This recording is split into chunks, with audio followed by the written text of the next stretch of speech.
From a basic programmer at 13 to giving away $7 billion from his foundation in 2022, Bill Gates has done some good for the world. Let's look at his journey to see how we can do the same.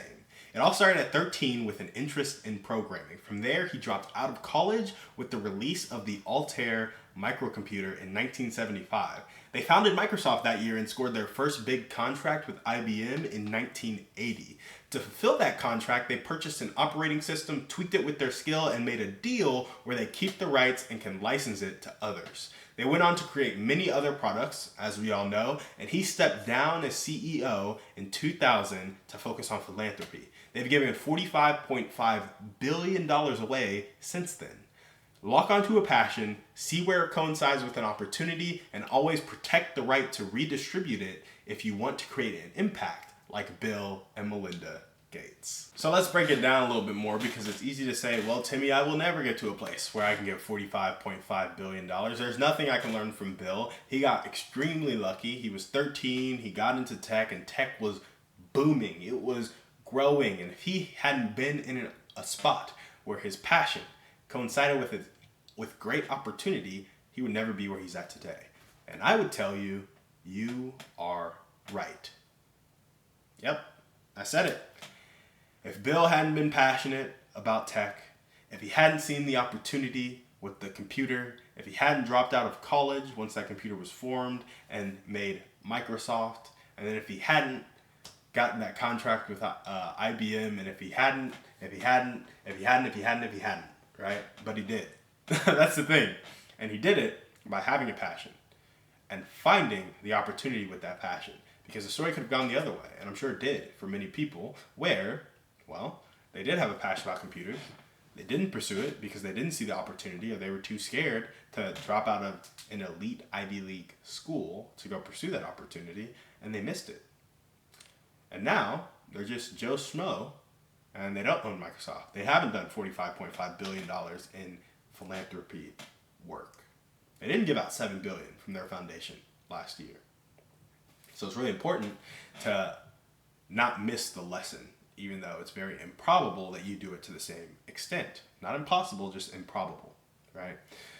So, passion plus opportunity. I would say that's step one in the journey. He had a passion about tech, and when he saw opportunity, he seized it. So the question we have to ask ourselves is, where's our passion, and where does opportunity coincide with our passion? And if there's no opportunity coinciding with your passion, meaning you cannot trace a set of actions that are tied to your passion, $2, you need to look harder, or you need to kind of put the passion on the back burner and go get the dollars to really fund the passion. Because making money, as Tony Robbins would say, is easy. Like it's a series of repeatable actions. That's it. You do these actions, you do them for a long enough time, you will make money. Successful people leave clues, being rich leaves clues, all that good stuff. But passion and, having opportunity coincide with your passion, like if you have a passion for underwater basket weaving, there may not be a huge market for that. But maybe 5 years from now, you're, working on your business and you're doing underwater basket weaving, and all of a sudden it's found that underwater basket weaving cures cancer. Now there's a huge opportunity, huge market, and you can take out big pharma. But until that opportunity comes, you shouldn't be trying to monetize your passion. Like, you shouldn't be trying to force it on the marketplace. You should be getting feedback from the marketplace. What do you want? So that's what opportunity really is, feedback from the marketplace. So you can go put it out there, but if the marketplace tells you to go another direction, and it means kind of prolonging or procrastinating on or postponing your work with your passion, then maybe you postpone that work, seize the opportunity in front of you right now so that you can buy the freedom to impact people and do your passion at the same time. So first, look for where passion and opportunity coincide. If your passion has zero opportunity, which I kind of doubt it, because at the root of our passion is a desire to serve people, so I think you just need to get a bit more creative about it. But if there's truly no intersection, go after opportunity, stay consistent with it, become world class in a specific thing with that specific opportunity, and then use that freedom and that newfound passion to impact people. Because that's what this is really about. We're not judged by our wealth, we're judged by our impact. So in order to do that, we need to use money as a tool, or the people around us as a tool, to really impact people. So yes, passion. See where it coincides with opportunity. Bill got lucky. A lot of people got lucky. You might get lucky if you think about it hard enough. But if you're not getting lucky, go after opportunity and then fund your passion in your free time. The other thing is like purchasing and improving to fulfill promises. So he didn't start from scratch. He purchased an operating system and improved it to fulfill on his promise to Microsoft, which is the biggest contract that put them on the map. Or not to Microsoft, to IBM, which put them on the map. So a lot of us are like, oh, I'm going to do this. And we do it based on what we have, what we know. What you need to do is be like, I'm going to do this. It needs to be based on what other people have, what other people know. So you need to leverage their assets. And it's like, okay, how can I create a deal to purchase this intellectual property so I can use it to tweak it and fulfill on my promise? That's in tech, right? But it can also be in business. If you're like, you go put out an offer to businesses and it's for a recruiting company and you're currently prospecting to recruiting companies to buy them, and it's like, hey, I'm going to recruit X number of people for you in X number of days, and you don't have the company yet, but you don't have the deal yet. It's like you can be working both at the same time, which is the really cool thing about business. But it's hard because you also don't want to hurt your brand, and you want to be able to fulfill on your promises. So don't do anything too risky. But there is something to the fact of like going outside of your own resources to fulfill promises. So purchase something and improve it to fulfill. Don't always start from scratch. After that, expand product offering and have the best quality. So when you find the intersection between passion and opportunity, don't start from scratch. Purchase something and improve it. And when you purchase something and improve it at the intersection of passion and opportunity, you're going to get to a point where things are going really well. And the only way you can grow it more is to expand your product offering.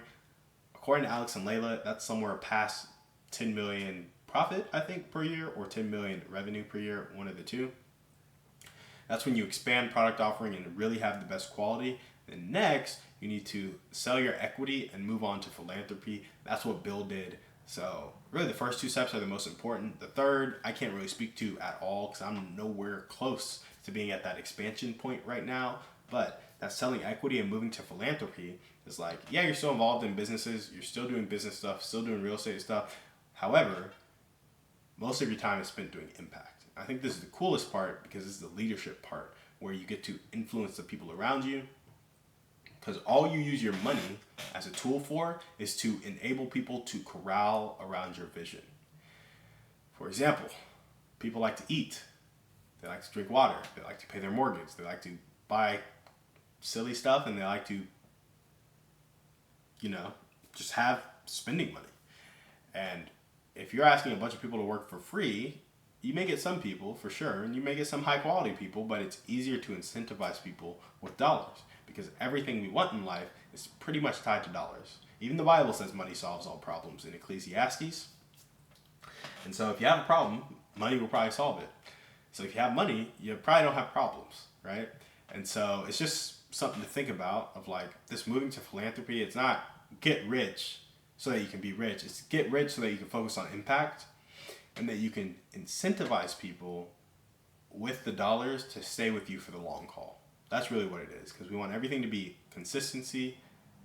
We want it to be sustainable, impact focused, because we don't want to build a bunch of infrastructure to have it collapse on itself to put people we helped back into the situation that they're currently in.